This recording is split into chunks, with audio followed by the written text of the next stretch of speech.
what is charisma?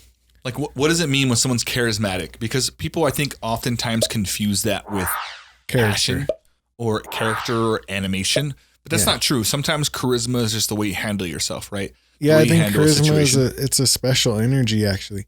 I've actually heard some deep thinkers talk about charisma being like an energy that builds up in your body. Yeah. Type of like electrical field, almost. Getting scientific here. But scientific here, I said. Oh, yeah. There you go. I think it's scientificer. No, not here. This is what happens when you talk 2 feet off the ground, We're getting scientific there here. We go. Charisma as a type of internal energy. Do you think that you would be perceived as someone who's charismatic? In moments at times. I feel like charisma builds up when you practice non-ejaculation. That's the science of it, brother. I feel like this is another conversation media bad. We've had this conversation before, for sure. I actually completely disagree with you. I literally think that that's the worst thing you could do is, all right, so give me your argument. Because if you're, we've talked about this so many times. Yeah. If you're remotely going to get me to agree with you, you got to give me a really good one. Okay. Because I know what you're talking about. People that like tantric or whatever, like people that go a long time without finishing, right? Tantra is breath control. Okay. Yeah. So should I go first or you? Because I'm completely against that. I would like to rebuttal and give you my fair enough ideas. Because I know I come off very strong. Okay. Here's what I think it's stupid. I think people make stupid decisions when they're horny or when they're thinking, and I'm talking about men. Maybe women can feel the same way, but I'm a man. I'm going to speak from a man's perspective. Okay. You make dumb decisions and do dumb things all the time with sex in mind. And it doesn't literally have to be sex, but I'm talking about sexual thoughts. Yeah. Like whether it's choosing an applicant. You know how many male interviewers will choose the hotter girl, right? Because things arise and they haven't dealt with stuff and they do that. And maybe she's qualified. And maybe she's the worst candidate in the world, but he won't figure that out because that's all he can see. I'm just pointing out moments. I think the worst thing you can do is suppress it and go about life. I think you'll make worse decisions. I think you'll make worse friendships because they'll be sex driven. And I think you'll make worse decisions. I said decisions first, but that's double time. Double worse decisions. Yeah. I think the best thing a male could do ever is if they're considering something with a person, with a human. If a guy told me like, there's this girl and I really like her, but I think she'll hate my family. I don't think my family will like her. She's kind of stupid. She's shallow, but I really want to have sex with her. I would literally tell that person, go masturbate, go jerk off, and then ask yourself that same question. And if the answer is still yes, then she is amazing and probably someone you should invite over to hang out or take on a date. Yeah. But I think the sexual feelings will take the hell over and you'll make decisions based off that. Because if that person goes and masturbates and comes back and all of a sudden you think clearer and that person's like, wait a minute, I just had this mental thing about her, but it turns out like I don't really like her and I wouldn't bring her on my family. Actually, I'd be embarrassed. I mean, don't you want to know that before you make a decision based off this sexual tension that you have built up? That's my theory. Rebut to it all you want, but I think men specifically make terrible decisions based off sexual feelings. Okay. No, that's an excellent point you have there. That makes a lot of sense. I hope it does. But I think there's levels to it for sure. There's levels to semen retention and breath control. And I mean, like, people that are very good at that and practiced at it, they talk about having sexual relationships with their partners and without sex. Achieving an orgasm with sex without ejaculating. So they're retaining their bodily fluid but having that orgasmic experience without the ejaculation. And thus they're retaining the fluids, the sacred chrism, the chrism fluid, because semen is cerebral spinal fluid.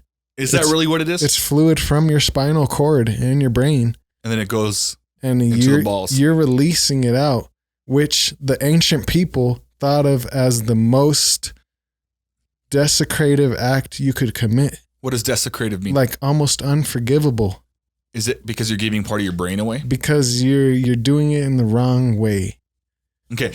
I'm trying to listen to you unbiasedly, so I want to make sure I'm on the same page as you. This is like old knowledge from old sacred books and stuff, you know? Like and I've only heard people that know a lot more about it talking about it. And like, I don't know, I'm not that deep, but I've heard those ideas and they resonate with me just like hugging a tree resonates with me. Like, fair enough. Like, so maybe, what's the idea behind it? Is that you will attain what? Well, you will build up a charisma,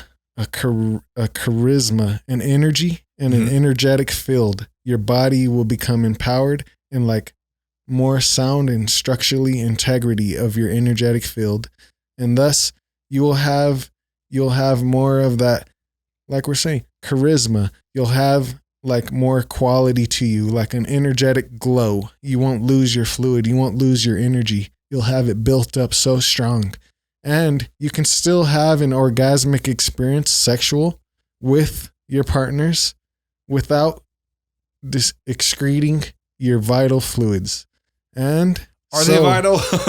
They are vital. They're key because there are special things that happen when you have those fluids, like special. So what's your argument for why it feels so good when those things aren't there? If something is so vital, once it leaves your body, why does it feel way better than if it doesn't? It's been connected with the orgasm and ejaculation. So you're saying the orgasm is what feels good. The orgasm is the experience of that like profound ecstasy, right?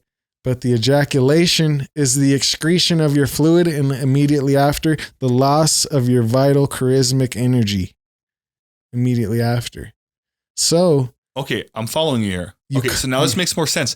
So you're telling me there's a way to reach that orgasmic feeling without finishing, essentially. There is a way to have that orgasmic feeling extended much longer without depleting your vital energy. And you know this because you read about it, or you've done I've heard, and that is the basis of Tantra. And that is the basis of semen retention, of the ancient wisdom. Non-excretion of the vital fluids, but so you're basing this off of what you read. You've never experienced this. I've never experienced. I've tried. It's fine. I'm not taking it as a place. I've tried a little bit, and I've had experiences playing around with it, but never anything of that level. How do we know it exists then? Because someone wrote a book or wrote a story about it? No, well, it's just an idea. It's just an idea like tree hugging. It's just. There's information about it, and there's science. There is science behind it, like backing it up, metaphysical and actual science. But I mean, it's something that I've never been able to achieve. It's like something that takes a lot of practice, like being a monk in a way. It's like, why do you think they're called seminars, right? Or yeah. No, this is just something I've heard. They're really seminars. They go to seminaries, right? No, you're stupid. Now you're just getting crazy. It's the linguistics behind it, but it's a real thing. No. In these seminaries, they teach people how to learn how to do semen retention. I will never forget this conversation. No, this is deep, Ash. This is deep but shit. But there's seminars that this are not is about stuff that they don't tell you about. I think there's a reason.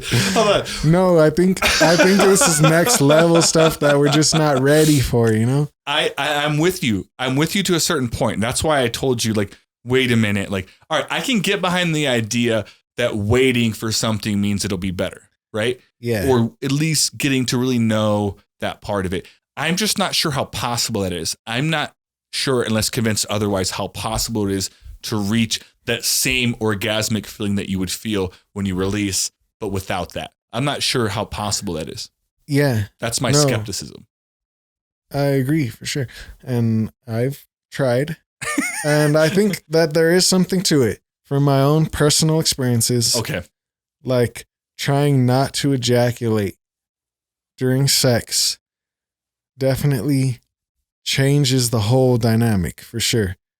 And it changes what it's about.